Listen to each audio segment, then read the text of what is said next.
afford mer afford ben the mi list pa management inge keta fo pa yar ko management gen nano different aspect of te kwaro wa nge to ni weni wa to me kwaro te kwa kan wana agi ye we no there's you know ngarmo agi religion be to help do mobilization from the religious perspective ngar agi te kwaro be to help do mobilization from perspective me te kwaro unlike the kid me selection of technical team and John anyway kanongi year you forming one body they say they elect their chairman according to the list for management wono nero pe poka ngama tu won kom except patron because wono ubero ka chiro tamna ngama yor bela wiu kan jimene time kenya don kamano gien yalo management gu yero Mr. Ba kene Moses ne bero la wi mara now team ene dok gi bero piny chi mo no ke wanu ko bero wati ngama mu bero coach wa because these are things mabino qualification dong coach wa don't know ni narrative qualification ma men according to guideline for FOFA so Kenya don't kama management me editions me a big any gumo ni Mr. Dodge James era yo be lawi technical team man madoro luturo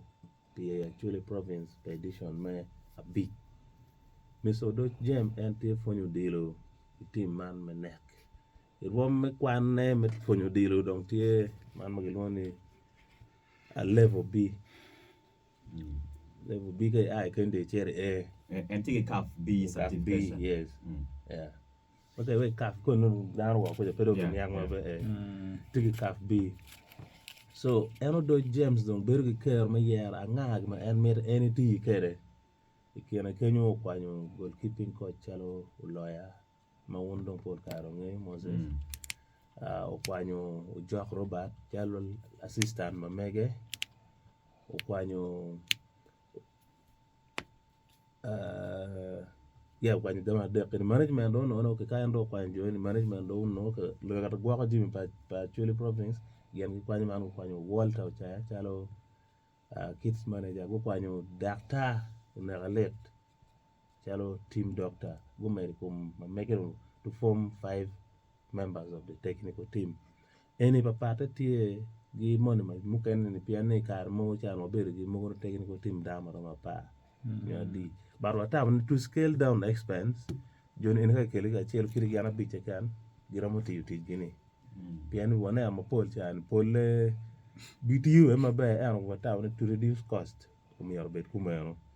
mana ye juma getie technical team gene dok be juma go be beru ke or me dolo to wa the editions ma big jeni fa wa before I wero ke wero ndedi unge kon kitma joma gidi technical team gidi engage kire ki tour gi kamo kene assistant coach tika teach kwara because dam yer ngeo the qualities of the technical team again gidi ke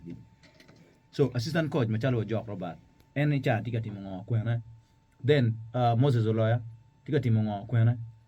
especially Jodek and then maybe gware no a total junior amni ingeyo biacha arma odilo bero ji madan woro kere ber chalo to dino ti team no dino ma no ti team chane Udo James tigati man neck football club man team achel mati to premier assistant coach e Kampala biere piano tigi qualification marwate medo team chala Acholi province Oloya Moses wanange no bero gi Acholi province ni chaka we editions ma achel so atigi ni ye ni decisions mem gudo you making kwanyo la pian nge ni tigi experience nge ko no to nge yan fu no welo Oloya bero chalo goalkeeping coach KCCA and I think football na tie ko no Jock Robert to be assistant by Mr. Kana man coach for Machon Muberti province so Jock Robert competini team and tie phone lo tiang ma tiga academy man Gulu United Academy ober coach pa Gulu United kong gidong he has experience in the FOFA drum team piano bero assistant coach pe editions mo karario ni bere gidong Uchaya Walter is also a trained coach. Kirbeti Tichalo Kids man. Okay. Gidong unagalet. Any man to doctor come. Mati lances gigamente. Yes. Well, for son, I think because of time, we're going to around with the camera wrapping up. Richard, this evening, I don't think Kagimo Doctor Dong, my poor bit of exhausting. Come on to Dong, what bit you, Menoki closing remarks from moi, Merno may adding on to my bit of Carmen Lone.